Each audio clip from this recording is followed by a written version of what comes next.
बिस्मिल्लाहिर्रहमानिर्रहीम। अस्सलाम वालेकुम। Welcome to mix plate mashup. उम्मीद करती हूँ आप सब जहाँ होंगे ईमान और सेहत की बेहतरीन हालत में होंगे।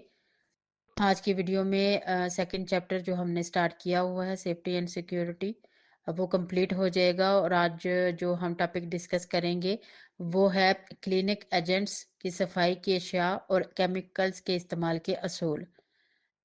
इसमें सबसे पहले जो चीज़ आती है, हर काम के लिए इसका मौजू और दुरुस्त क्लिनिक एजेंट्स इस्तेमाल करना चाहिए।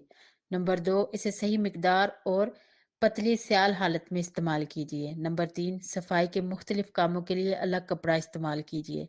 नंबर 4, जहरीले क्लिनिक एजेंट्स इस्तेमाल करते वक्त रबड़ के दस्ताने पहनिए। नंबर 5, मुख्तलिफ क्लिनिक एजेंट्स आपस में ना मिलाइए।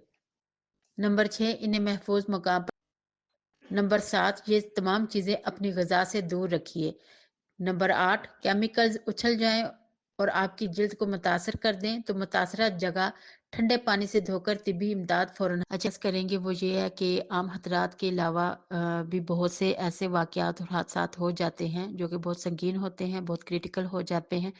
जैसे कि बाज़ दफ़ा ऐसा होता है कि किसी को बम की इत्तला दी जाती है कि आपके इस तरह से होटल में या जिस भी आप रिज़ॉर्ट में जो भी आपका एरिया है वहाँ पर जो है वो बम वग़ैरह की मौजूदगी का बताया जाता है, तो इससे एक अफ़रा-तफ़री भी फैल जाती है और ज़ाहिर-सी बात है ये एक बहुत परेशान-कुन सूरत-ए-हाल होती है।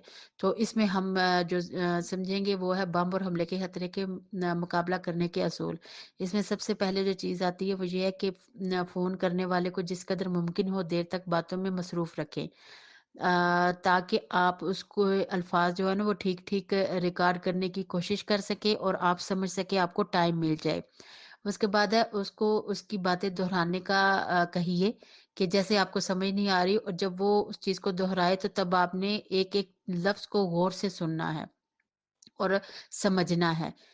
उसके बाद है जहाँ तक मुमकिन हो उससे बम रखे जाने की जो है वो जगह का आप कोई ऐसा हिंट ले सकें, आप कोई क्लू ले सकें, आपने इस तरह से उसको जो है बातों में उलझाना है या इस तरह से समझने की कोशिश करनी है।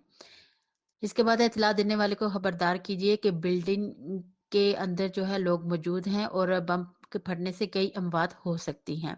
उसके बाद बातचीत करने वाले के अंदाज को आपने जो है वो समझना है कि वो मर्द है या औरत है, जवान है या बूढ़ा, नशे में है, पुरसकून है या घबराया हुआ है। ये सारी चीज़ें जो है बहुत ज़्यादा काउंट करती हैं। इन चीज़ों को आपने गौर से समझने की कोशिश करनी है। ये नहीं है कि आपको इत्तला मिले और आप फ़ोन पर खुद इस तरह से घबरा जाएँ कि जो है तो सबसे पहले वही बात है कि आपने अपने आप को स्टेबल रखने की कोशिश करनी है।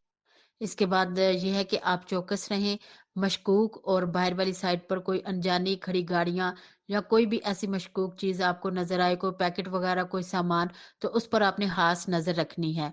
और जिस चीज़ पर भी आपको शक हो, आप फ़ौरन अपने सुपरवाइज़र को इत्तला दीजिए ताकि वो इस चीज़ की छानबीन कर सकें और सूरत-ए-हाल को मज़ीद बिगड़ने से बचा सकें।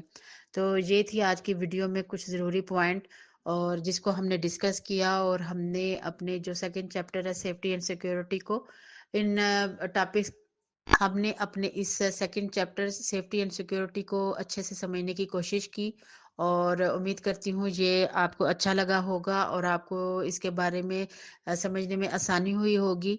तो इंशाल्लाह ताला मिलते हैं नेक्स्ट वीडियो में एक नई वीडियो नए टॉपिक के साथ।